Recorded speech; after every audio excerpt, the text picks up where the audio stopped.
ये कहानी उन 5 मासूम हुस्ने बेमसाल की हामल शरीफ घराने की लड़कियों की है जिन्हें इब्लीस अपने पुरफरेब चाल में फंसाकर सीधे रास्ते से भटका देता है और फिर उन्हें पुरइसरार कुव्वतों से माला माल करके शैतानियत के फरोग के लिए मुआशरे पर मुसल्लत कर देता है, जहां वो तबाही और बर्बादी के ऐसे ऐसे बाब रकम करती हैं कि दुनिया दंग रह जाती है। और बिल आखिर शैतान के उन शागिर्दों का टकराव अल्लाह ताला के एक बरगजीदा बंदे से हो जाता है और जिसके पास एक अजीम रूहानी कुव्वत की मालिक पुरइसरार औरत का आना जाना था और जिसका तय्युन ही नहीं होता था कि वो कोई रूह थी या जिंदा हकीकत। और ये कहानी का वो मोड़ है जहां दिलचस्पियां अपने अरूज पर पहुंच जाती हैं और फिर शैतान के चेलों और बंदगाने खुदा के दरमियान एक अनोखी जंग शुरू हो जाती है और चश्मे तसव्वुर को वो यादगार मार के देखने को मिलते हैं जिनसे कहानी के इख्तिताम तक आंखें हटाए नहीं हटती। माय डियर दयाल सिंह, अब हमें किसी मदरूह की मौजूदगी के मकान पर भी गौर करना होगा। और क्या तुम बदरूहों पर यकीन रखते हो? विक्रम सिंह ने सवाल किया और मैं मुस्कुराती निगाहों से उसे देखने लगा। क्यों, तुम्हारा क्या ख्याल है विक्रम सिंह? क्या तुम बदरूहों पर यकीन नहीं रखते? हरगिज नहीं, लेकिन बस। तो फिर मुझे बताओ कि क्या कहते हो इस सिलसिले में, और क्या ये काम किसी इंसान का है?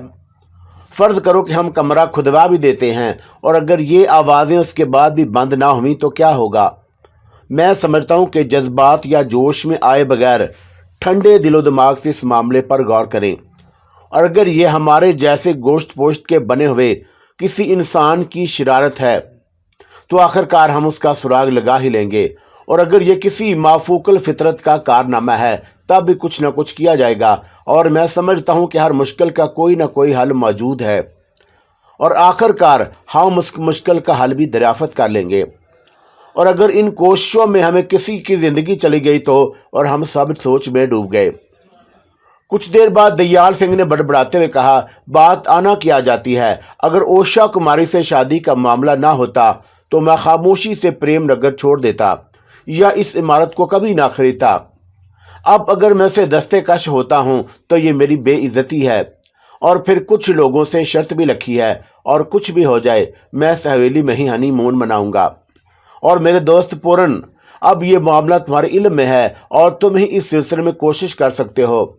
और मैं सच बात कह रहा हूँ कि अब मेरी हिम्मत टूट गई है और मैं आइंदा इस कमरे में कदम नहीं रख सकूंगा। और फिर उसने नेपाली मुलाजिम से दरख्वास्त की कि वह सब के लिए काफ़ी बनाए और नेपाली कमरे से बाहर चला गया। थोड़ी देर के बाद वो काफ़ी लेकर आ गया और हम काफ़ी पीकर इसके बारे में गुफ्तगू करते रहे। किले के मशरकी हिस्से में मौत की सी खामोशी तारी थी और कमरे का भूत भी गालबन चीखते चीखते रुक गया था। बहरहाल मेरा सारा तजर्बा यहाँ आकर फेल हो गया।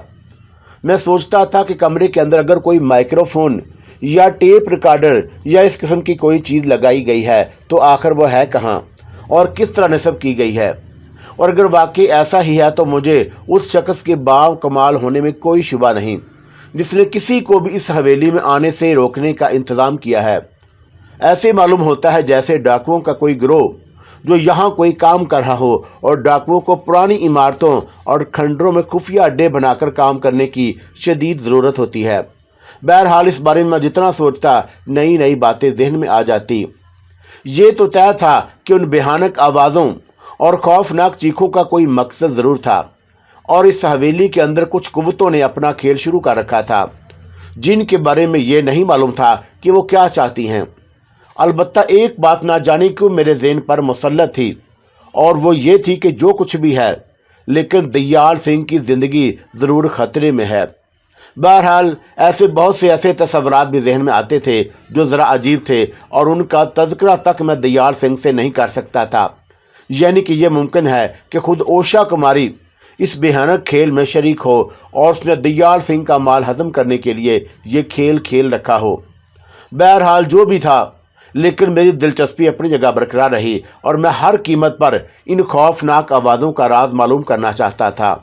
और उस रात में यही सोचते सोचते मुझ पर हल्की हल्की सी गनूदगी तारी हो गई और मेरी ये ख्वाबगाह हवेली के उस हिस्से में वाक़या थी जो ज़्यादातर बेहतर हालत में था। अगरचे उसकी दीवारों और छतों का रंग स्याह पड़ चुका था और लकड़ी के बने हुए दरवाजे और ऊंची ऊंची खिड़कियां खस्ता हालत में थीं, लेकिन यह कमरा बिल्कुल महफूज था। गालबन दयाल सिंह इस दौरान कोठी के हिस्सों की तज़रीनो आराइश करता रहा था और चुनाचा उसमें भी आला दर्जे का फर्नीचर मौजूद था। लेकिन जमाना कदीम की चंद कुर्सियां, मेजें, लैंप और कराकरी का कुछ सामान अभी यादगार के तौर पर रख दिया गया था। और मेरे कमरे का दरवाज़ा एक राहदारी में खुलता और उस राहदारी में लातादाद रोगनी तस्वीरें लगी हुई थी और पता नहीं ये तस्वीरें किस किस की थी, लेकिन उनके रंग और नकूश मदम पड़ चुके थे। उस जगह को ज़्यादा खूबसूरत बनाने के लिए तस्वीरों के गिर्द लंबी लंबी सफ़ेद मोमबत्तियां रोशन की जाती और उनकी जलमलाती और कामती रोशनी उन दीवारों पर पड़ती और तस्वीरें ज़्यादा भयानक नजर आती। अलबत्ता उनके फ्रेम खूबसूरत और मजबूत थे। उस गैलरी के आखिरी सिरे पर दूसरा दरवाज़ा था जो उस हवेली के आखिरी सिरे पर खुलता और असीब ज़दा कमरे तक पहुंचने के लिए तकरीबन 5 फुट लंबी एक और राहदारी अबूर करनी पड़ती। उस गैलरी और राहदारी के दोनों दरवाजे बंद कर दिए जाएं तो मशरिकी हिस्से में पैदा होने वाली आवाज़ें मेरे कमरे तक आसानी से नहीं आ सकती थीं। लेकिन ठीक 2 बजे जब मैंने साज की हल्की हल्की आवाज़ सुनी तो मुझे यूं महसूस हुआ जैसे ये आवाज़ मेरे बिल्कुल करीब, बल्कि मेरे कमरे के दरवाजे के सामने से आ रही हो। और आवाज़ इस कदर तेज़ थी कि मेरे होशो हवास पूरी तरह जाग गए और मैं बिस्तर से उठकर बैठ गया और मैंने उस साज पर गौर किया। अंदाज़ा ये था कि ये साज इससे पहले कभी नहीं सुना गया, या फिर अगर फिल्मों वगैरह में इस तरह की आवाज़ें सुनी हों तो ख़ास तौर से जैसे अरब के सहराओं में बदफ बजाए जाते हैं, कांपती लंबी और सुरीली आवाज़। उन्हें बजाने वाला यकीनन माहिर फ़न था, क्योंकि कुछ ही लम्हों के बाद मुझ पर एक अजीब सी कैफियत छाने लगी, बिल्कुल उसी तरह जैसे नाग बीन बजाने वाले के सामने बेबस हो जाता है, और मेरा भी यही हाल होता जा रहा था। रात के 2 बजे इस वीरान और सनसान किले में किसी नामालूम हस्ती के यूं साज बजाने से मुझ पर दहशत और खौफ का जो गलबा होना चाहिए था वह बिल्कुल नहीं था, और उसके बरअक्स दिल में एक अजीब नोयत की फरहत और तबीयत में इत्मीनान सा पैदा हो रहा था। मैं आहिस्ता से अपने बिस्तर से उठकर दरवाजे की तरफ बढ़ा और दरवाज़ा खोला तो गैलरी में रोशनी नजर आई, लेकिन ये रोशनी मोमबत्तियों की नहीं थी। और दरवाज़ा खुला तो यूँ लगा कि जैसे साज की आवाज़ पीछे हटकर गैलरी के दूसरे दरवाजे तक चली गई हो। और अब मुझे कुछ होश आया।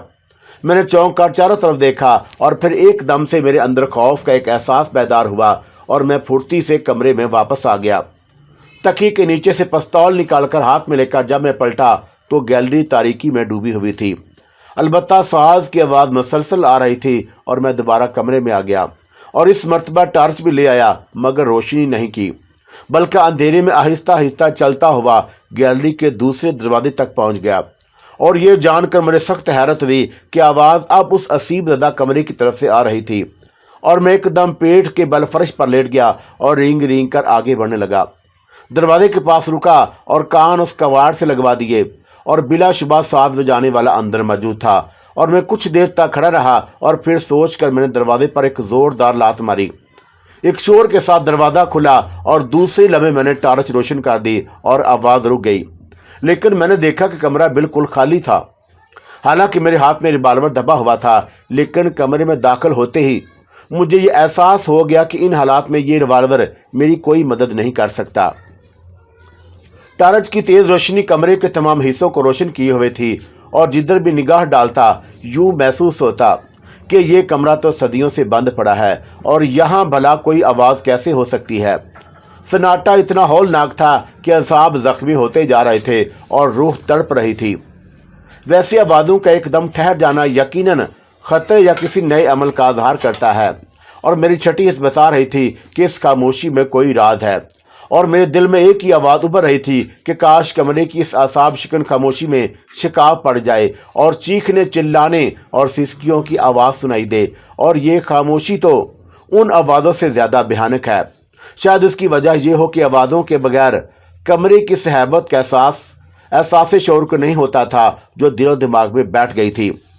मेरे अंदर जोशो ग्रोश की एक नाकाबिले बयान लहर दौड़ती जा रही थी, और यहाँ तक कि मैंने रिवाल्वर जेब में रख लिया और जलती हुई टार्च दीवार के साथ रखकर कमरे का चक्कर लगाया और पागलों की तरह दीवारों पर घोंसे मारने और पैरों से फर्श बुलाने लगा। लेकिन संगीत दीवारें और संगीन फर्श के अंदर से कोई आवाज सुनाई ना दी। जुनूबी दीवार पर बहुत बड़े आतिशदान के बाएं जनब खिड़कियां नजर आ रही थी और मैंने उन खिड़कियों के बंद दरवाजों को खूब ठोंक ठोंक कर मुआयना किया, लेकिन कोई नतीजा खेज बात मालूम नहीं हुई। जुनूबी दीवार पर बहुत बड़े आतिशदान के दाएं बाएं खिड़कियां थी और उन खिड़कियों को भी मैंने अच्छी तरह देखा, और फिर भी मैंने अपने सर के कुछ बार उखाड़े और जुबान के जरिए खिड़की के बंद दरवाजों के ऐन दरमियान चिपका दिए ताकि खिड़कियों के खुलने का पता चल सके। और अगर इस खौफनाक और संगीन ड्रामे के पसे पर्दा कुछ पुरअसरार लोगों की हरकत है और खिड़कियों के रास्ते बाहर आते जाते हैं, तो उन बालों के हटने से उस हकीकत का सुराग मिल सकता है। खिड़कियों से फायर होकर मैंने आतिशदान का मुआयना किया और उसमें जली हुई लकड़ियों का ढेर अब भी मौजूद था, और हैरत और खौफ की एक लहर मेरे पूरे वजूद में दौड़ गई और मैं आतिशदान को देखने लगा। कमरे की लंबाई और चौड़ाई को पेश नजर रखते हुए ये आतिशदान बहुत बड़ा था और मैंने उसके बारे में अंदाजा लगाया और फिर टार्च उठाई और आतिशदान के अंदर कदम रखे और फिर गर्दन ऊपर करके चिमनी की तरफ देखा, और आतिशदान की चिमनी इतनी ऊंची और तारीक थी कि टार्च की रोशनी थोड़े ही फासले पर जाकर बेअसर हो गई। लेकिन एक चीज जो मुझे नजर आई वो एक मोटा सा रस्सा था जो आग में झुलसने और वक्त गुजरने के साथ साथ वो सीधा और छोटा हो गया था, और उसके साथ साथ आतिशदान की दीवार के साथ लोहे की कई मजबूत कड़े खड़े हुए थे और उन कड़ों से 2-2 फुट लंबी आहनी जंजीरें बंधी हुई थीं, और मेरी समझ में नहीं आया कि आखिर इन कड़ों और रस्सियों का मकसद क्या है। और बहुत देर तक मैं टार्च की रोशनी की मदद से उसे देखता रहा और फिर फैसला किया कि दिन की रोशनी में इस चिमनी का अच्छी तरह जायजा लूंगा, और मुमकिन है कि इन आवाज़ों का पुरअसरार राज चिमनी के सीने में छुपा हुआ हो। और अचानक ही आतिशदान के अंदर मुझे एक और चीज दिखाई दी और जिस पर नजर डालते ही मेरे रोंगटे खड़े हो गए। ये आतिशदान को खरीदने और राख उठाने के काम आने वाली लोहे की मोटी और लंबी सलाख थी, और जिसके एक सिरे पर पत्थर टिका हुआ था। लेकिन टार्च की रोशनी ने जो मंजर मेरी आंखों के सामने नुमाया किया था वो ये था कि उस सलाख की हत्थी के सिरे पर गहरा सुरूख खून जमा हुआ था, और बिल्कुल ताज़ा और खासी तादाद में। मैंने एक लम्हे तक अपने असाब पर काबू पाया। भला इसका क्या सवाल है कि इस तरह ये ताज़ा ताज़ा खून लोहे की सलाख की उस हथी पर नजर आए। चुनाचे मैंने हाथ लगाए बगैर उसको झुककर और करीब से देखा, और खून ना सिर्फ हथी पर जमा हुआ था बल्कि सलाख के निचले और दरमियाने हिस्से पर भी मौजूद था। मैंने दिमाग पर जोर दिया, और क्या ये सलाखें इससे पहले भी यहाँ पड़ी हुई थी, और उस वक्त उस पर ताज़ा खून के धब्बे कहाँ से आ गए? ये खून इंसान का है या किसी जानवर का? और इस किस्म के बहुत से सवालात बिजली की तरह मेरे जहन में आए। अगर सलाखें इससे पहले यहाँ नहीं थी तो उन्हें यहाँ कौन लाया, और जो न उन्हें लाया वो कमरे में किस वक्त और किस रास्ते से अंदर दाखिल हुआ, जबकि दरवाज़ा तो बाहर से मुतकफ़ल रहता है और आने वाला यकीनन खिड़की या चिमनी के रास्ते अंदर आ सकता है। और ये खून 100% यहाँ मौजूद लोगों को दहशत अदा करने के लिए लगाया गया है। और ये सोचकर मेरा दिल उस नादीदा दुश्मन के खिलाफ नफरत और हकारत से भर गया, और मैंने बुलंद आवाज से कहा, कर गए ना गलती दोस्तों, और पता चल गया कि तुम कितने पानी में हो। और अगर तुम ये खून लगाने वाली हमाकत ना करते तो शायद मैं तुम्हें भूल समझता, मगर अब नहीं, हरगिज़ नहीं। और अगर तुम मेरी आवाज़ सुन रहे हो तो सुन लो, तुम्हारा मध्य मुकाबल दयाल सिंह नहीं बल्कि पूरन लाल है, और मैं अच्छे अच्छे भूतों को भगाने की सकत रखता हूँ। और मैंने वैश्याना अंदाज में कैका लगाया और यूं लगा जैसे कमरे की दीवार का एक एक पत्थर मुझे घूर रहा है और कुछ कह रहा है, लेकिन मैं पत्थरों की जुबान नहीं जानता था। और मैंने गुराई हुई आवाज में कहा, बोलो, क्या कहना चाहते हो तुम? और अपनी दीवानगी का एहसास होने के बावजूद मैं चीखने पर मजबूर था, और कमरे का पुरहोल सन्नाटा मेरी रूह में सरायत कर रहा था, और मैं बफरे व जंगली सांड की तरह कमरे में फिरने लगा। और उस वक्त मेरे अंदर की जो कैफियत थी मैं उसे बयान नहीं कर सकता।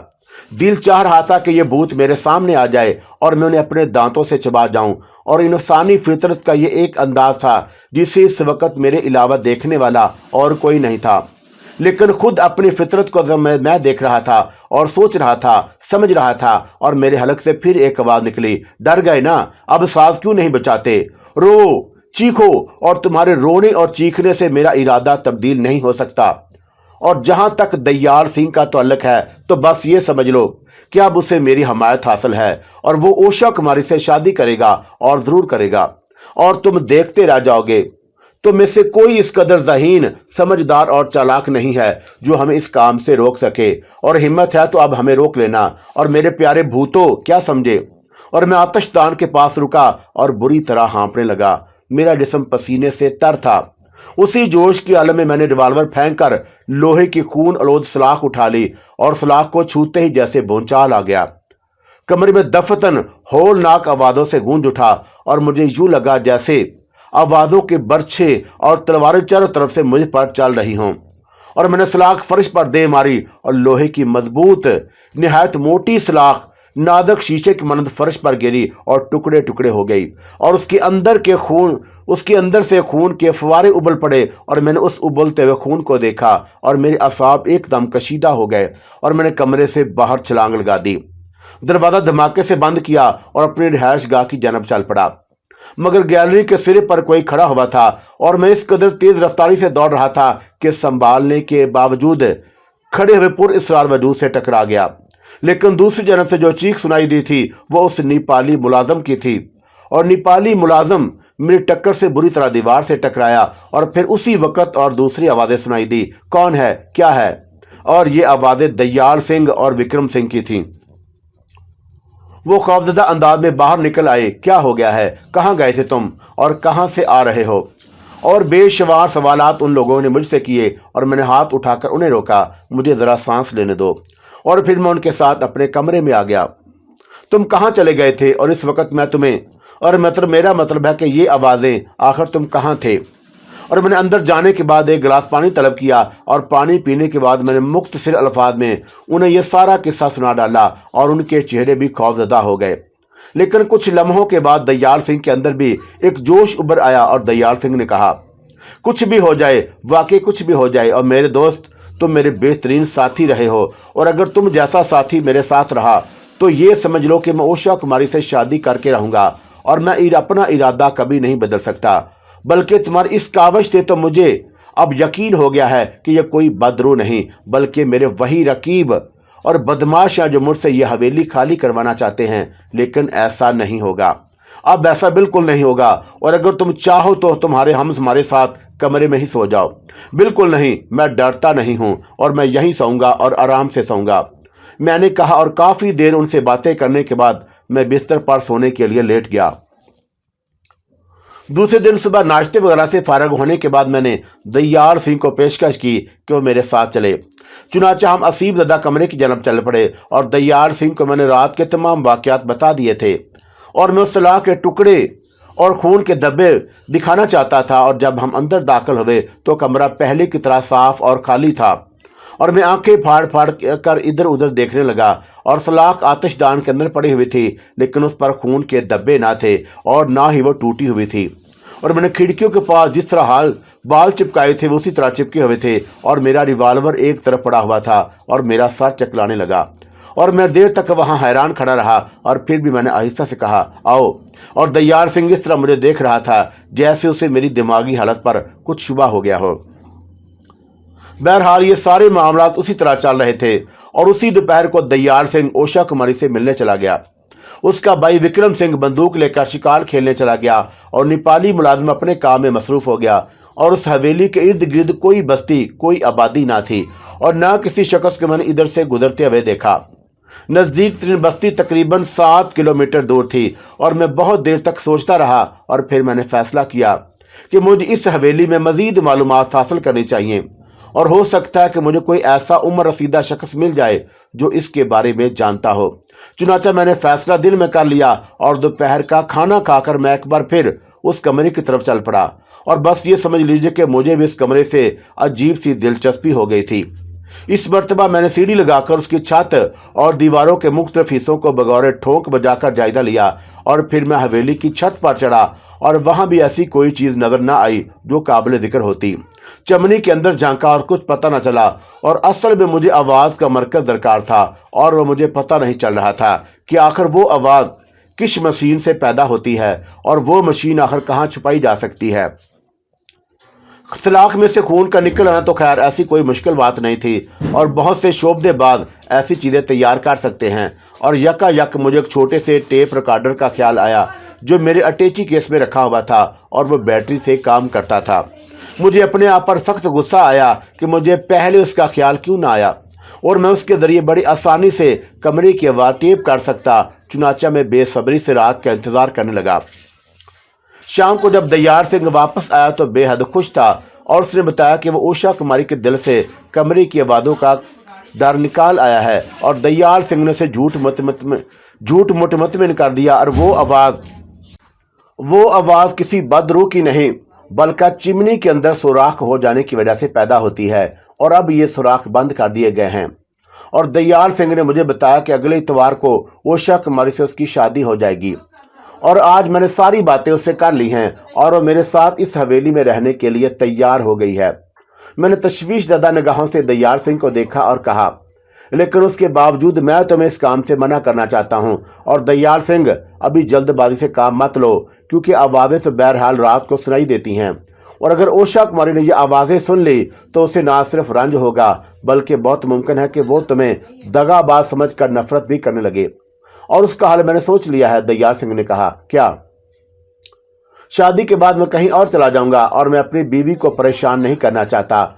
अब ये बताओ कि इस सिलसिले में कुछ और कार्रवाई हुई है?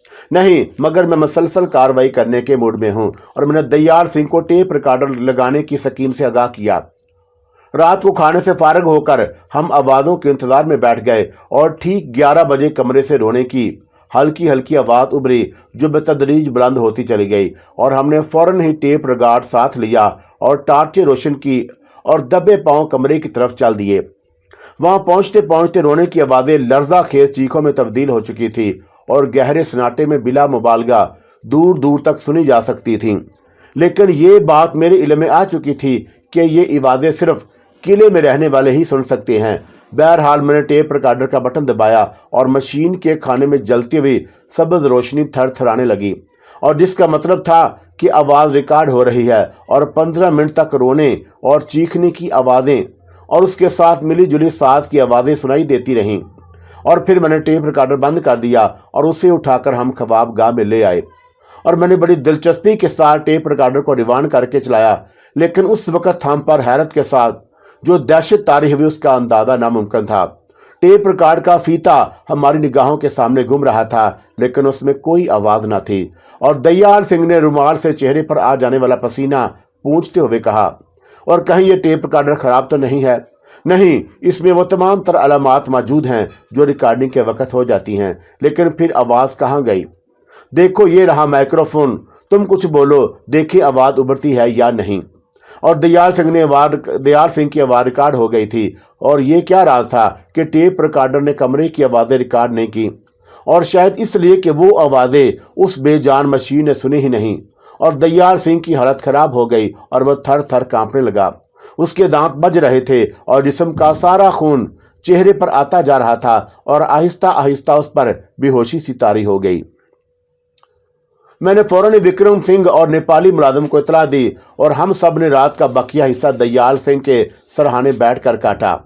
और सुबह से पहले उसने आंखें खोली और मुझे घूरने लगा, और शायद वह मुझे पहचानने की कोशिश कर रहा था, लेकिन अजीबोगरीब कैफियत हो रही थी। फिर उसकी आवाज़ उभरी, जाओ और उषा कुमारी को बुला लाओ। तुमने सुना नहीं कि मैं क्या कह रहा हूँ? उसे बुला लाओ। और यह कहकर उसने आंखें बंद कर लीं, और मैं और विक्रम सिंह एक दूसरे का मुंह तकने लगे।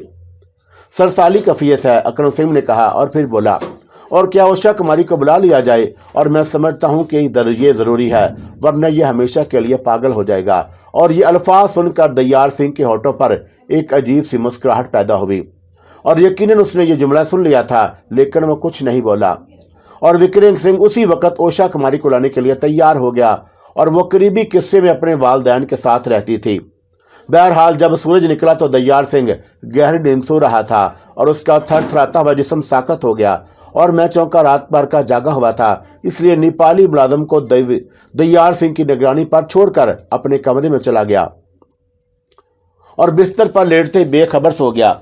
शाम को आंख खुली तो विक्रम सिंह मेरे सरहाने खड़ा था, और उसने मुझे बताया कि उषा कुमारी उस हवेली में आने के लिए तैयार नहीं थी, लेकिन जब उसने दयाल सिंह की बीमारी का हाल सुना तो वो आ गई और अब वो दयाल सिंह के कमरे में मौजूद है और उसकी तीमारदारी कर रही है और दयाल सिंह की हालत पहले से बेहतर है।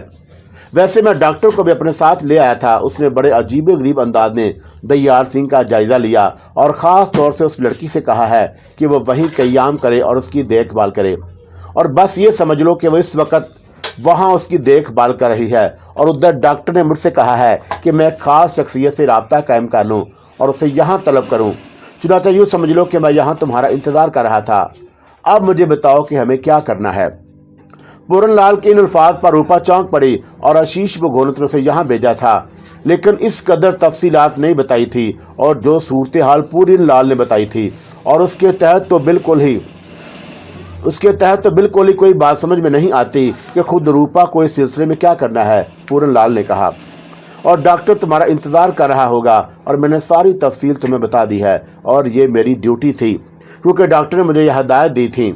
और रूपा की समझ में नहीं आ रहा था कि वो डॉक्टर कौन है और बहरहाल उसने कहा कि अब ये बताओ कि मुझे क्या करना है। उसके बाद रूपा घोड़ा गाड़ी में बैठकर पूरनलाल के साथ रवाना हो गई और आशीष बघोनत की मुंतखब करता दूसरी लड़की ना जाने उसके अमल का कौन सा हिस्सा पेश कर रही थी और घोड़ा गाड़ी तेज रफ्तारी से हवेली की जानब रवाना हो गई। रात इंतहाई सर्द और तारीख थी और अभी मुश्किल से आधा ही फासला तय हुआ था कि आसमान पर बादल गरजने लगे और बिजली की कड़क चमक तेज होती चली गई और ताकतवर घोड़े इस तूफान से बदहवास होकर सर पिट दौड़ रहे थे और इस बात का शदीद खतरा था कि अगर घोड़े ठोकर खाकर गिर पड़े तो सवारियों की हड्डी पसली एक हो जाएगी। और थोड़ी देर के बाद मूसलाधार बारिश शुरू हो गई। तूफान का शोर लम्हा बेलम्हा बढ़ता ही जा रहा था और बिजली ऐसे चमक रही थी जैसे ज़मीन से आसमान तक उसने राब्ता कायम कर लिया है और घोड़े इसके बावजूद दौड़ते रहे और बारिश आहिस्ता आहिस्ता कम होती जा रही थी। बहरहाल 12 बजने में 7 मिनट बाकी थे जब बग्गी हवेली के नज़दीक पहुंच गई। स्याह बादल छट चुके थे और अब फुहार भी बंद हो चुकी थी और सफ़ेद सफ़ेद बादलों के पीछे छुपा हुआ चांद हैरत से गिरदोपेश का मंदिर तक रहा और इंतहाई पुर इसरार और हौलनाक मंदिर तारी था जो हवेली के माहौल को अपने गिरफ्त में लिए हुए था। और उस बड़े कमरे में रोशनी थी जहां दयाल सिंह, करम सिंह और नेपाली मुलाजम उषा की कुमारी के साथ मौजूद थे। रूपा और पूरनलाल कमरे में दाखिल हो गए और मध्यम रोशनी उषा कुमारी के चेहरे पर पड़ रही थी और ऐसे सुलगता हुआ सा हुस्न उस पर कायम था कि देखने वाले देखते रह जाते। और पूरनलाल ने कमरे में दाखिल होकर कहा, डॉक्टर कहाँ गए? और उन्होंने अपनी खातून को तलब किया था, ये आ गई हैं और गालिबन ये नर्स हैं जो दयाल सिंह की तैमारदारी और उसकी देखभाल करेंगी। यह हो सकता है कि ये डॉक्टर साहब की असिस्टेंट हो। लेकिन डॉक्टर साहब किधर गए?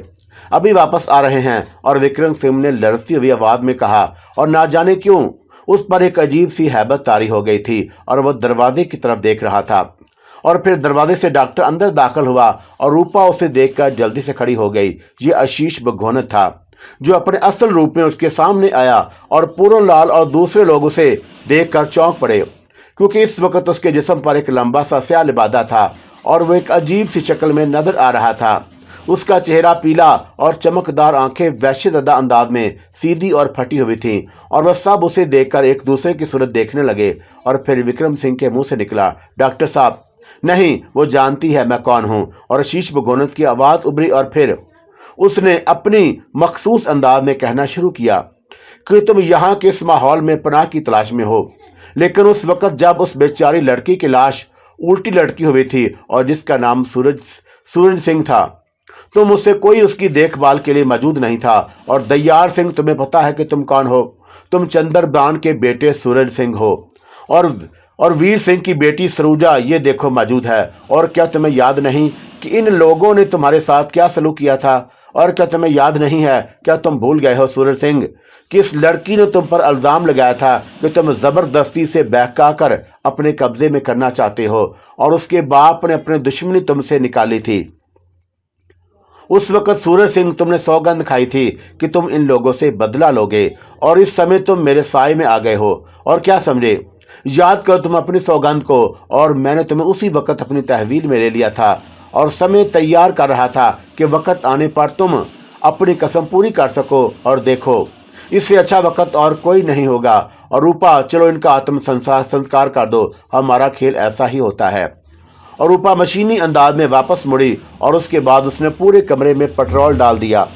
पेट्रोल के ये डब्बे उसे बाहर से मिल गए थे और दयाल सिंह और विक्रम सिंह, उषा कुमारी और खुद पूरन लाल शिद्दत दहशत से खड़े हो गए। और उसी वक्त रोने और चिल्लाने की भयानक आवाज़ें उभरने लगी और अचानक ही दयाल सिंह का जिस्म जमीन पर गिर पड़ा और उसमें से एक और वजूद नुमाया होता जा रहा था। और शक्लो सूरत सिंह दयाल सिंह की थी, लेकिन ये अनोखी बात थी कि दयाल सिंह लाश की सूरत में पड़ा था और दूसरा दयाल सिंह जो उसकी आत्मा थी सीधा खड़ा हुआ था। और रूपा ने उसे माचिस पेश की तो विक्रम सिंह चीख पड़ा, नहीं नहीं, हमारा कसूर क्या है? तुम सब इस बात के गवाह हो कि सूरज सिंह ने अपना बदला ले लिया और वो मेरा चेला बन गया था। हाँ आशीष बगौनत, मैं तेरा गुलाम हूँ। और ये कहकर उसने माचिस की तीली जलाई और जमीन पर फेंक दी। शोलों ने इस तरह आग पकड़ी कि किसी एक को भी वहां से निकलने का मौका नहीं मिल सका। और उषा कुमारी और खुद दयाल सिंह, पूरन लाल, सारे के सारे शोलों की लपेट में आ गए थे और वो कमरे का दरवाज़ा तलाश करने लगे, लेकिन दरवाज़ा गुम हो गया था। तब आशीष बगौनत ने रूपा की तरफ देखा और जिसकी होंठों पर एक मकरू मुस्कुराहट फैली हुई थी। उसने मुस्कुराते हुए कहा कि जाओ, तुम्हारा पहला काम खत्म हुआ है और तुम्हें इसी तरह के काम सर अंजाम देने हैं। और मैं हर उस शख्स का साथी हूँ जो नेकियों की जानब कदम नहीं बढ़ाएगा और बुराइयों का साथ देगा। आ जाओ, इन्हें जलने दो। और ये कहकर आशीष बगौनत वापस मुड़ा और दरवाज़ा सिर्फ उसे और रूपा को नजर आ रहा था। चुनाचा वो उस दरवाजे से बाहर निकल गया और आहिस्ता आहिस्ता हवेली के दरो दीवार आग पकड़ रहे थे और 7-8 मील दूर बस्ती थी और उस हवेली से बुलंद होने वाले शोले नजर आ रहे थे। शैतान अपना काम करके जा चुका था और खौफनाक लड़कियां शैतानी इरादों को अमली जामा पहना रही थीं और जैसे रूपा ने अपना काम सर अंजाम दिया था। लेकिन रागिनी अभी तक रावत राय के महल में अपने काम में मसरूफ थी और वहाँ उसे बेपना इज्जत मिली थी। और रावत राय के लिए उससे बड़ी शख्सियत किसी और की क्या हो सकती थी जिसने उसके बेटे का जीवन बचा लिया हो, वरना तो वो औलाद से महरूम हो रहा था। और उधर यशोनत राय रागिनी से अपनी दिल्ली कफियत का इजहार कर चुका था और रागिनी ने अभी तक उसे कोई मुनासिब जवाब नहीं दिया था। वो सोच रही थी कि अब उसे क्या करना चाहिए। और रावत राय उसके सामने था और उसका बेटा यशोनत राय और उसका सारा खानदान, सब लोग मौजूद थे। रागिनी सोच रही थी कि वो लोगों के साथ सब कुछ कर सकती है और उसे आगाज कहाँ से करना चाहिए। फिर एक दिन उसने फैसला किया कि रावत राय को नागन बनकर डस ले और उसे जिंदगी से महरूम कर दे। और वह इस फैसले के मुख्तलिफ पहलुओं पर गौर कर रही थी कि अचानक ही उसे अपने अक्ल में सरसराहट सुनाई दी और जिस कमरे में वो मुकीम थी उसका दरवाज़ा बंद था। चुनाचा उसने जल्दी से पलट कर देखा तो आशीष बगौनत उसके सामने मौजूद था और रागिनी के चेहरे पर अकीदत के आसार बेदार हो गए और वह दोनों हाथ जोड़कर झुकी और उसके मुंह से आवाज़ निकली, जे बगौनता, और मेरा आशीर्वाद है तुझे। और जो कुछ तू इस सबका सोच रही है उसने हमें तेरे पास आने पर मजबूर कर दिया। और आशीष बगौनत की दासी जो कुछ सोच रही थी, और क्या आशीष बगौनत के ख्याल में सब कुछ मुनासिब नहीं है? नहीं। और शैतान की आवाज़ उभरी और रागिनी ने चौंक कर उसकी मकरू सूरत वाले को देखा। शैतान के होंठों पर शैतानी मुस्कुराहट फैली हुई थी। रागिनी सवाली अंदाज में उसे देखती रही तो कुछ देर बाद उसने कहा, देखो, रावत राय तेरे पिता का कातिल है और रावत राय ने तेरे और तेरी बहनों के साथ जो सलूक किया है वो भी तुझे याद है। तो रावत राय को मार देगी तो उसके बेटे यशोनत राय को मार देगी तो क्या फ़ायदा होगा तुझे? और कभी कभी समय कहता है कि दुश्मनी की भी रक्षा की जाए, और दुश्मन जीता रहे तो दुश्मनी जीती रहेगी और दुश्मन मर गया तो दुश्मनी ख़त्म। और रावत राय को अभी बहुत अरसे तक जिंदा रहना है और उसके बेटे यशोनत राय को भी जिंदा रहना चाहिए। तूने कभी मुझसे पूछा नहीं क्या सिर्फ इस मसले में रावत राय ही शरीक था? और मैं तुझे बताऊं कि रावत राय का मशीर है लाखन सिंह और वह रावत राय के साथ साथ रहा है। और लाखन सिंह का एक बेटा है सूरन सिंह। और खेल इतना लंबा खेल के खेलने का मज़ा आए। और ये सब वो अमल पसंद हैं जो अपने काम करके सोचते हैं और जीवन में उन्होंने सब कुछ पा लिया। और जो ये सोचे कि वो ही मेरा दुश्मन है, पहले मेरा और तेरा काम तो ये है कि इस संसार में बसने वाले जितने लोग सुखी हैं उन्हें दुख का शिकार कर दिया जाए। और सुखी लोग मुझे अच्छे नहीं लगते। अब तू देख, राम नाम जपते रहते हैं और जय राम उन लोगों को अगर दुख में मुब्तला कर दिया जाए तो ये अपने आप को ही नहीं भगवान को भी गाली देंगे। और मेरा तो जिंदगी का मकसद ही यही है। और जेब गोंता और फिर मेरे लिए क्या हुक्म है। खेल लंबा खेल और तेरी ड्यूटी मैंने यही लगा दी है। और बहुत बहुत बड़ा परिवार है रावत राय का, और अपने आप को बड़ा बलवान समझता है और बस उससे उसकी शक्ति छीननी है, दर बदर भटका देना है और सड़कों पर कुत्तों की तरह मारा मारा फिरेगा, जमीन पर घिसटता फिरेगा। और तू समझ ले कि तेरा बदला भी पूरा हो जाएगा और मेरा काम भी। और मुझे सलाह देते रहा करें महाराज, मैं खुद इतनी चालाक नहीं हूं और बेशुमार बातें मेरी समझ में नहीं आती। अब आपने ये सारे नाम लिए हैं तो मुझे बताइए कि मुझे क्या करना चाहिए। नहीं, बिल्कुल नहीं। और जब तो मेरी पैरोकार बन गई है तो मेरा दिमाग भी तेरे पास होना चाहिए, अकल की शक्ति भी तेरे पास होनी चाहिए, और तभी तो मेरा मकसद पूरा होता है। बस मैंने 2 नाम ले दिए हैं और तेरे सामने लाखन सिंह और सूरज सिंह, और दोनों यहीं रहते हैं, फासला नहीं है। और ज़रा खुलकर हाथ पांव निकाल। और ये लोग तो तेरी बड़ी इज्जत करते हैं और तेरा रास्ता रोकने वाला तो कोई भी नहीं होगा। ठीक है महाराज, मैं जानती हूँ कि मुझे क्या करना चाहिए। और अचानक ही रागिनी के होंठों पर भी एक बेहानक मुस्कुराहट फैल गई। वो लड़कियां जो कभी किसी ज़माने में इंतहाई मासूम, खुश अखलाक और हंसमुख हुआ करती थीं, अब इंतहाई खौफनाक लड़कियां बन गई थीं। बहरहाल शैतान तो गायब हो गया और रागिनी सोचने लगी कि अब उसे क्या करना चाहिए, और फिर वक़्त ने उसे खुद ही मौका फराहम कर दिया। हवेली में एक जश्न मनाया जा रहा था और रावत राय की बेटी जो शादीशुदा थी उसकी सालगिरह थी। उसका पति और पति का परिवार भी आया हुआ था और तैयारियां होने लगी और एक बहुत ही अच्छी महफल सजी। उस महफल में रागिनी ने पहली बार सूरन सिंह को देखा और सच बात तो ये थी कि यशोनत राय से ज्यादा खूबसूरत था। दूध जैसा सफ़ेद रंग, बड़े बड़े बदन का मालक और एक अजीब सी मर्दाना शान झलकती थी उसमें। और रागिनी ने गहरी निगाहों से उसका जायजा लिया तो उससे यह नौजवान बहुत पसंद आया। लेकिन यह बात अपनी पसंद की नहीं थी, यहाँ तो इंतकाम का खेल हो रहा था। ये बात आशीष बघौनत के जरिए ही रागिनी को जब पता चली कि खुद लाखन सिंह भी उसके पिता की मौत में शरीक था, चुनाचा उसके दिल में मोहब्बत के बजाय नफरत का तूफान उमड़ आया और फिर वो असला तैयार करने लगी। उसने एक सपेरन का लिबास पहना और कुछ इस अंदाज में कि अपने आप को बनाया संवारा कि देखने वाली आंख एक निगाह देखने के बाद अपने आप पर काबू न रख पाए और बार बार देखने की हसरत करे। और महफिल लग चुकी थी। यशोनत राय का खास मुलाजिम रागिनी के कमरे के दरवाजे पर पहुंच गया और दस्तक दी तो रागिनी बाहर आई और मुलाजिम से कहने लगा, महाराज, यशोनत राय और रावत राय ने मुझे आपके पास भेजा है देवी जी, और उनका कहना है कि आप अभी तक सभा में नहीं आई। क्या बात है? बस उन्हें इतला दो कि मैं पहुंचने वाली हूं। और एक बहुत ही खूबसूरत जगह ये सारा पंडाल सजाया गया था। रागिनी आहिस्ता आहिस्ता उस पंडाल में पहुंच गई और जब वो पंडाल में पहुंची तो देखने वाली निगाहें बेखुद हो गईं। रागिनी खास तौर से सूरन सिंह के सामने से गुजरी थी और सूरन सिंह ने पहली बार उस मुजस्समे हुस्न को देखा और देखता ही रह गया। उधर यशोनत राय की आंखें भी रागिनी पर लगी हुई थी और रावत राय ने रागिनी को अपने पास बुलाकर बिठाया और कहा कि तुम इतनी देर से कैसे आई बेटी, और क्या इंतजार कर रही थी? तुम्हें इस सभा में आने की दावत दी जाए? नहीं महाराज, देर हो गई, माफी चाहती हूँ। तुम हमें इतनी प्यारी हो कि अब तुमसे ये कुछ कहने की जरूरत नहीं। और इस हवेली में जो कुछ है और लोग जिस तरह रहते हैं, सब तुम्हारे लिए भी यहाँ वो सब कुछ मौजूद है। और किसी तरह की चिंता मत करना और बैठो, आराम से बैठो। और फिर रक्स मौसीकी शुरू हो गई और रागिनी का आज का काम पूरा करना था। चुनाचा थोड़ी देर के बाद वो भी रक्स करने के लिए खड़ी हो गई और शायद ये उस शैतान की दी हुई शक्ति ही थी कि उसने ऐसा नाचा के देखने वाले दांतों में उंगलियां दबाकर रह गए। सूरन सिंह तो जैसे पत्थर का हो गया और यशोनत राय की आंखों में कामयाबी की मुस्कुराहट थी। वो ये जानता था कि रागिनी उसकी मलकियत है और अब भला कौन रागिनी को उससे छीन सकता है। और वह रागिनी को इस निगाह से देख रहा था, लेकिन सूरज सिंह के देखने के अंदाज में खासी तब्दीली थी।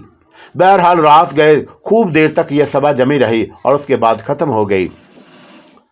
रागिनी अपनी आरामगाह में आ गई और वह अंदाजा लगा चुकी थी कि उसने अपना काम का आगाज सही अंदाज में कर दिया है। सूरन सिंह शक्ल सूरत से ही जख्मी नजर आ रहा था और यही हुआ। और रागिनी रात देर तक जागी थी और देर तक सोती रही और जागी तो उसकी खास खादमन ने उसे इत्तला दी देवी जी, महाराज सूरन सिंह सुबह से आए बैठे हैं और मैंने कहा है कि देर से सोने की वजह से आप देर से उठेंगी, मगर वो कहते हैं कि जब वो जाग जाएंगी तब उनसे मिलकर जाएंगे।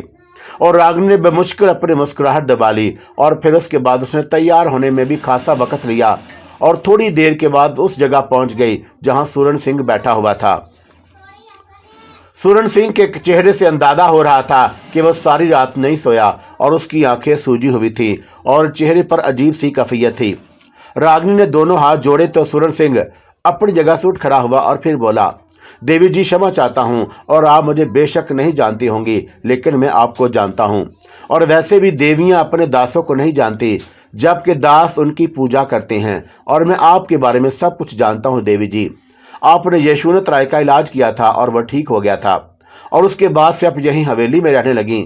और देवी जी, मैंने पहले कभी आपको गौर नहीं किया था, लेकिन कल जब से मैंने आपको देखा है और मेरे ऊपर एक अजीब सी दीवानगी सवार हो गई है। और देवी जी, मैं सोचता हूं कि इंसान को मन की हर बात साफ गोई से कर देनी चाहिए और इस तरह तकदीर के फैसले आसान हो जाते हैं। मेरे मन में आपके लिए बहुत बड़ी जगह पैदा हो चुकी है और आप भगवान के लिए कुछ करें। मेरे सीने पर तसल्ली का हाथ रखें देवी जी, और मैं आपसे शादी करना चाहता हूं और जीवन भर सुखी रखूंगा आपको। आप जो चाहेंगी वो करूंगा और अगर आप चाहेंगी तो यह हवेली छोड़ दूंगा।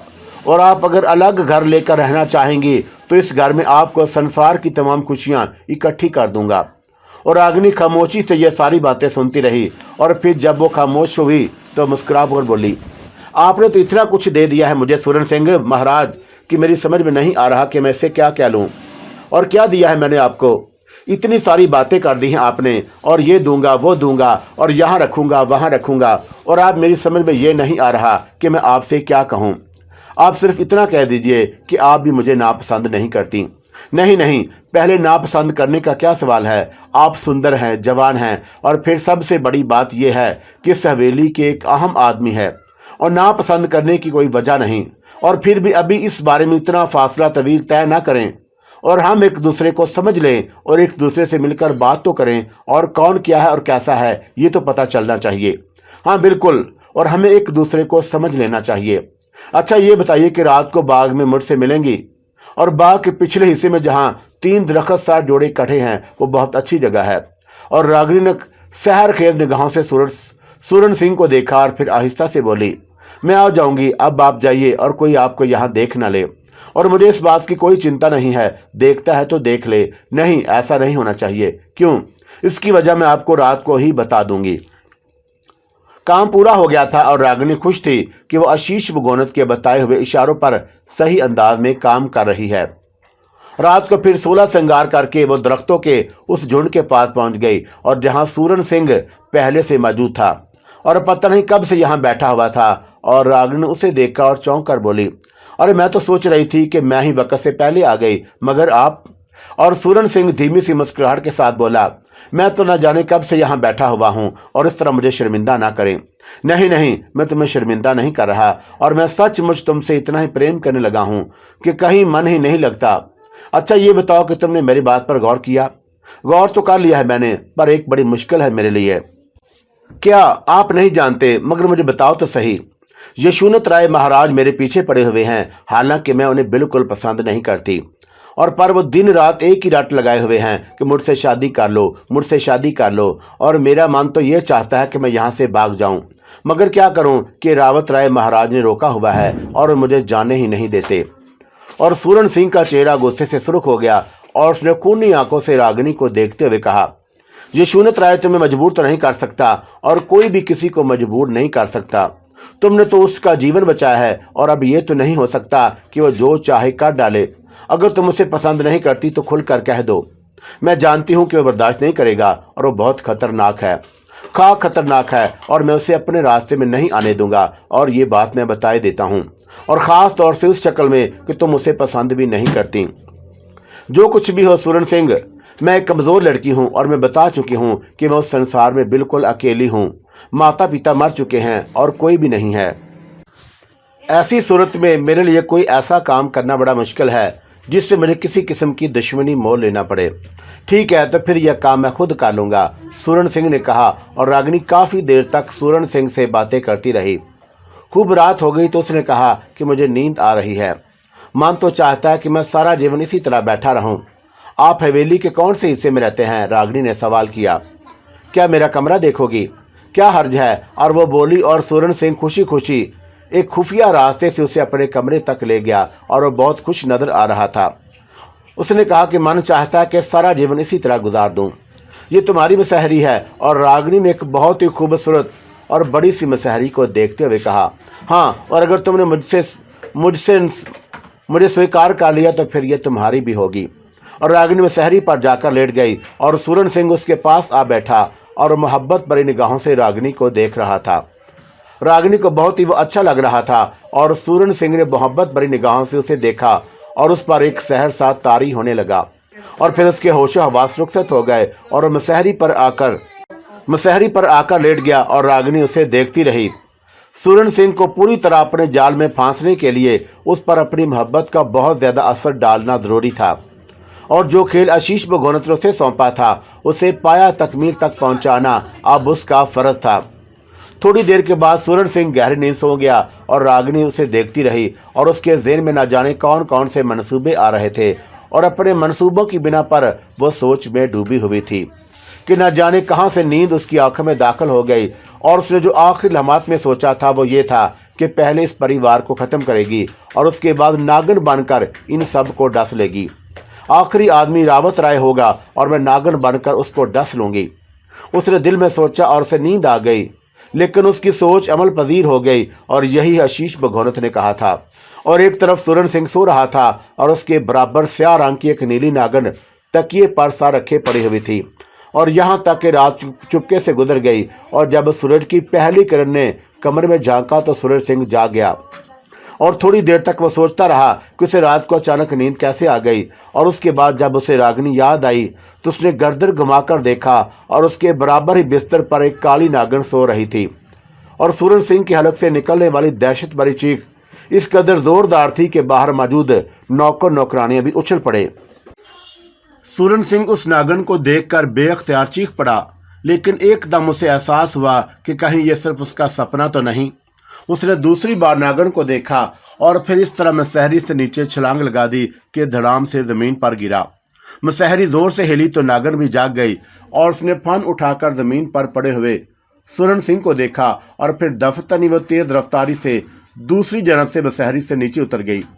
और सूरन सिंह जमीन पर गिरने के बाद उठने की कोशिश में कई बार जमीन पर गिरा और इसी दौरान बहुत से मुलाजम जो आसपास मौजूद थे जोर जोर से दरवाज़ा दरदराने लगे, क्योंकि सूरन सिंह ने दरवाज़ा अंदर से बंद कर लिया था। और बेमुश्किल तमाम सूरन सिंह अपनी जगह से उठा और उसने खौफजदा निगाहों से मसहरी की तरफ देखा। नागन वहाँ मौजूद नहीं थी, लेकिन कोई ऐसा रास्ता भी नहीं था जहाँ से वह बाहर निकल जाए। चुनाचा सूरन सिंह बेख्तियार दरवाजे की तरफ दौड़ा और उसने दरवाज़ा खोल दिया। दरवाज़ा खोलकर इस तरह बाहर निकला कि कई मुलाजमों को लपेट में लेता हुआ नीचे गिर पड़ा और उसके साथ साथ मुलाजम भी चीखने लगे। तब सूरन सिंह ने गुराई हुई आवाज में कहा, मरे क्यों जा रहे हो कुत्तो, अंदर सांप घुस आया है। सांप? और मुलाजमों ने कहा, उछल कर पीछे हट गए। हाँ सांप। अरे दिया अब क्या करें, और जल्दी से दरवाज़ा बंद कर दो, सूरन सिंह ने कहा। और मुलाजमों ने उसकी हुक्म की तामील की, लेकिन सब के सब बाहर खड़े कांप रहे थे। और सूरन सिंह ने कहा, लानत के मारो कम बख्तो, तुम ठीक से सफाई भी नहीं करते अंदर से, आखिर ये सांप कहाँ से घुस आया? महाराज, आपके कमरे की तो एक एक चीज़ की सफाई होती है, भला सांप यहाँ कहाँ से घुस सकता है? तो मैं झूठ बोल रहा था क्या? और इतनी देर में लाखन सिंह भी आ गया और उसकी धर्म पत्नी भी। और सूरत हाल मालूम करके लाखन सिंह ने कहा, अगर तुम्हारे सोने के कमरे में सांप घुस आया है तो ये बड़ी ही हैरत की बात है, और वो आ कहाँ से गया? पिताजी, सब लोग मुझसे पूछे जा रहे हैं, मगर खुद सांप पकड़ कर लाया था। मैं कहता हूँ कि अंदर जा के देखिए, सांप यहीं कहीं मौजूद होगा और मेरे बिस्तर पर था वो। उसने तुम्हें काटा तो नहीं? और लाखन सिंह की धर्म पत्नी ने पूछा। काट लेता तो मैं आपके सामने खड़ा होता। और सूरन सिंह गुस्से में बोला, अरे दौड़ो, देखो मेरे बेटे के कमरे में सांप कहाँ से घुस आया। और उधर रागिनी को अपने आप पर बहुत गुस्सा आ रहा था और न जाने कैसे नींद आ गई थी और वह सोने से पहले नागन के बारे में सोच रही थी और सो नागन बन गई थी। अब क्या किया जाए? और जानती थी कि थोड़ी देर के बाद सांप की तलाश शुरू हो जाएगी और इससे पहले कुछ कर लेना चाहिए, और कुछ कर लेना तो उसके लिए मुश्किल नहीं था। उसने एकदम मकड़ी का रूप धारा और लोट पेट कर छोटी सी मकड़ी की शक्ल इख्तियार कर गई। और फिर उस मकड़ी को एक रोशनदान से बाहर निकलने में कोई दिक्कत नहीं हुई और वह रेंगती हुई छत पर पहुंच गई। लेकिन उसके बाद मकड़ी की हैसियत से एक लंबा सफ़र तय करना उसके लिए मुश्किल था। चुनाचा छत पर पहुंचने के बाद उसने गिलहरी की शक्ल इख्तियार की और उछल कर एक दरख्त पर पहुंच गई। गिलहरी बनकर वह अपनी मंजिल की जानब चल पड़ी। लेकिन उधर हंगामा तो तवक्का के मुताबिक था और मुलाजिम डर के मारे कमरे में नहीं घुसे थे। लेकिन थोड़ी देर के बाद वो 2 सपेरे कहीं से बुलवा लिए गए और फिर खूब बीन बजी। खूब नागन की तलाश हुई, मगर नागन होती तो मिलती और वो लोग नागन तलाश करते रहे और लाखन सिंह भी मसरूफ रहा। उसने बेटे से कहा कि सूरन सिंह, नागन का तो यहाँ तेरे कमरे में निशान तक नहीं और जितनी बारीकी से तेरे कमरे का जायजा लिया गया है, और क्या उसके बाद तेरे कमरे में नागन के यहाँ मौजूदगी का इम्कान हो सकता है? और मेरे ख्याल में तो मैंने कोई तूने सपना देखा होगा। सपना? और सूरन सिंह ने हैरत भरे लहजे में कहा और हैरानी से उसकी भी आंखें फटी जा रही थीं। रागनी रात को उसके कमरे में थी और उसके दिल में न जाने कैसे कैसे ख्यालात गर्दिश कर रहे थे। लेकिन इतना अहम मसला होने के बावजूद वो इतनी गहरी नींद सो गया था और सुबह को वो नागन और कुछ समझ में नहीं आ रहा था कि क्या करता। फिर उसने यशवंत राय याद आया और यह सारी कार्रवाई यशवंत राय ही की मालूम होती है और पता नहीं बेचारी रागनी पर क्या बीती। और यशवंत राय ताकत रखता था और वह रावत राय का बेटा है। लेकिन मोहब्बत की ताकत इन तमाम चीज़ों से मुख्तलिफ होती है और जो कुछ भी हो जाए मैं देख लूँगा उसे। और आखिर वो चाहता क्या है? सूरन सिंह ने दिल में नफरत का तूफान उमंडाया, लेकिन उसने बर्दाश्त कर लिया। बहरहाल ये जानता था कि यशवंत राय लाखन सिंह के मालिक का भी बेटा है और रावत राय बहरहाल एक खतरनाक आदमी है और ये बात उसका पिता लाखन सिंह उसे कई बार बता चुका था। उसे यशवंत राय से तो मैं अच्छी तरह निपट लूंगा, लेकिन पहले जरा रागनी से तो मुलाकात हो जाए और ये पता चल जाए कि हुआ क्या था। और रागनी से मुलाकात करने में उसे बहुत ज़्यादा दिक्कत नहीं हुई। रागनी से पाए बाग में ही मिल गई और वह उदासी बैठी हुई थी और सूरन सिंह इधर उधर देखता हुआ उसके पास पहुंच गया और उसे आवाज़ दी, रागनी। और रागनी चौंक कर पलट कर देखा तो सूरन सिंह बोला, रागनी, तुम्हें पता है कि क्या रात को क्या हुआ? और क्या हुआ महाराज? आपने मुझे अपने पास बुलाया था और मैं तो आपके पास पहुंच गई, लेकिन थोड़ी देर बाद आप गहरी नींद सो गए और जब आप सो गए तो मुड़कर चली आई और क्या करती वहाँ? रागनी, तुम्हें पता है कि सुबह को जब मेरी आंख खुली तो मेरे पलंग पर एक नाग सो रहा था और बिल्कुल सीधा सीधा। क्या? और रागनी ने हैरान निगाहों से उसे देखा। तुम यकीन करोगी रागनी, और मेरी तो जान ही निकल गई और बड़ी मुश्किल से मेरी जान बची है। और मैं सोचता हूँ कि सोते हुए मेरा शरीर अगर उस नाग पर जा पड़ता तो वो क्या करता। और रागनी ने आंखें बंद कर लीं और मुस्कुराने को दिल चाह रहा था, लेकिन चालाक थी और सूरन सिंह को शुबह का मौका नहीं देना चाहती थी। और थोड़ी देर खामोश रहने के बाद बोली, एक बात कहूँ और थोड़ा सा ज्ञान मंत्र मुझे भी आता है। अगर मेरा ख्याल गलत नहीं महाराज तो यशवंत राय जी आप पर कोई जादू वगैरह करवा रहे हैं और ये उसकी अलामत है। मगर क्यों? मुझे शुबा है कि उन्हें हमारे प्रेम के बारे में पता चल गया है। मैं उसे कत्ल कर दूंगा, बच नहीं सकेगा वो मेरे हाथ से और वो मुसीबत में फंस जाएगा। महाराज जो कुछ भी करें सोच समझ कर करें और जल्दी ना करें। और मैं एक जाप करूंगी और सारी सूरत मालूम करके कल शाम को आपको उसी जगह मिलूंगी और फिर जैसा मैं कहूँ वैसा ही कीजिए। ठीक है रागनी, जैसा तुम कहोगी मैं वैसा ही करूंगा। और बस संसार में अब मुझे तुम्हारे अलावा और किसी से दिलचस्पी नहीं रही। और सूरन सिंह ने कहा और अग्नि मुस्कुराने लगी। शैतान के ज़ाहिर असर आ जाने वाले एक शरीफ घराने की लड़कियां अब मुकम्मल तौर पर शैतान बनती जा रही थीं। और अभी तक आशीष भगोनत ने रूपा और रागिनी को इस्तेमाल किया था और बाकी तीनों लड़कियां ऐश कर रही थीं। उनके लिए जो रिहाइशगाह मुहैया की गई उसमें दुनिया की हर सहूलत मैसर थी और वो बड़ी अमीर ज़ादियों की हैसियत से ज़िंदगी गुजार रही थीं। अक्सर तीनों मिलकर बैठती तो आपस में बातें करने लगती और उनका कहना यही होता कि पिताजी के जीवन में तो हमें ऐसे ऐशो आराम नहीं मिले जो उनकी मौत के बाद मिले हैं और ये सब आशीष भगोनत की मेहरबानी है और हम उनके हर हुक्म को मानने के लिए दिलो जान से तैयार हैं। बहरहाल ये सारी कहानियाँ चल रही थीं और उधर रागिनी अपना काम पूरी दयानतदारी के साथ सर अंजाम दे रही थी। आखिरकार उसने सूरन सिंह को बताया कि मैंने जाप कर लिया है महाराज और ये मालूम हो गया कि आशीष भगोनत से क्या होना चाहते हैं तो मुझ पर अजीब इंकशाफात हुए वो क्या? और सुरेंद्र सिंह ने सवाल किया। यशोनत राय महाराज को इस बात का शुबा हो गया है कि थोड़ा थोड़ा कि मेरे मन में वो नहीं कोई और है, और असल में बात यह है कि सुरन कि मैं कौन से मन से उनके प्रेम भरे लफाज का जवाब दूं, और मेरे मन में तो तुम हो, और इस बात से वे बड़े दुखी हो रहे हैं और मुझसे बार बार पूछते हैं कि क्या बात है रागिनी, तुम मुझसे दूर क्यों रहती हो, और ऐसे लगता है जैसे तुम्हारे मन में कोई और है। पर मेरी बात सुन लो कि सौगंध खाकर कहता हूं कि जिस समय मुझे यह पता चल गया कि तुम किसी और को चाहती हो, और मैं तुम्हारे प्रेमी को कत्ल कर दूंगा और छोड़ूंगा नहीं उसे। और सुरेंद्र सिंह का चेहरा गुस्से से सुर्ख हो गया और उसने गुर्राई हुई आवाज में कहा, और इससे पहले कि वह मेरी तरफ आंख उठाकर देखे, मैं खुद उसे इस संसार से दूर कर दूंगा। और मैं जाप में यह बात मालूम की है कि आपको क्या करना है महाराज। हर काम किसी के होश में लाकर जोश के साथ नहीं किया जा सकता, बल्कि उसके लिए जरूरी है कि जोश की बजाय होश से काम लिया जाए। मैं आपको जगह बता रही हूं, आप वहीं जाएं, और वो बाग जो ढलानों पर है उन ढलानों वाला बाग कहलाता है, और उस काम के लिए ज़रूरी है कि आप उसे ढलानों वाले बाग में ले जाएं और उसे ये कहें कि कुछ अनोखे फल तुमने देखे हैं और उन्हें भी दिखाना चाहता हूं। सो धोखे से यशोनत राय को वहां ले जाएं और फिर उसे कत्ल कर दें, और अगर आपने ये ना किया तो ये समझ लें कि वो कत्ल यहीं होगा। और जब आप उसे वहां ले जाएं तो ज़्यादा देर ना रुकें और अपना काम कर डालें। और जाप में मुझे जो सपना आया है वो यही है। बहरहाल सुरेंद्र सिंह रागिनी की हदायत पर अमल करने के लिए तैयार हो गया, और यशोनत राय की उससे कोई खास दोस्ती नहीं थी, बस एक कुदरती बैर था और दोनों के दरमियान और ज़्यादा मुलाकातें नहीं होती थी, लेकिन कोई बराह रास्त झगड़ा भी दोनों के दरमियान नहीं हुआ था। बहरहाल सुरेंद्र सिंह यशोनत राय के पास पहुंचा और कहने लगा, और जे हो महाराज की, महाराज ये बताएं कि कभी आपने ढलाने वाले बाग पर गए हैं? क्यों खैरियत? वहीं जा रहा था मैं, और मैंने सोचा कि आपके तज़किरा कर दूं। एक अनोखी चीज़ देखी है मैंने वहां, और आपने कभी सोने के फल देखे हैं? और यशोनत राय ने हैरत से सुरेंद्र सिंह को देखा और बोला, सोने के फल? हाँ महाराज। नहीं, मैंने तो नहीं देखे। और तुम कोई कहानी सुनाना चाहते हो मुझे? नहीं महाराज, बस बता रहा था। जा रहा हूँ मैं और तोड़ कर लाऊंगा और आपको दिखाऊंगा। हैं कहाँ? और मैंने कहा ना कि आपके ढलान वाले बाग में। और मैं उस मजाक की वजह नहीं समझता।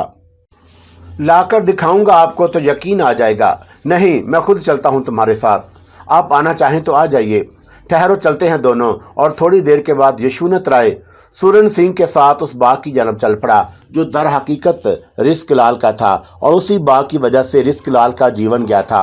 हालांकि ये बात आशीष भगोनत ने रागिनी को नहीं बताई थी कि यशोनत राय का कत्ल कहाँ होना चाहिए, लेकिन शैतान की कुर्बत हासिल करने के बाद बहुत से शैतानी ख्यालात खुद ब खुद जहन में आ जाते हैं। चुनाचा रागिनी भी जानती थी कि उसे क्या करना है, और इंतकाम के तौर पर उसने वही बाग मुंतखब किया था जो उसके बाप का बाग था। बहरहाल यशोनत राय और सुरेंद्र सिंह दोनों बाग में पहुंच गए, और सुरेंद्र सिंह यशोनत राय को लेकर बाग के अंदर घुसता चला गया।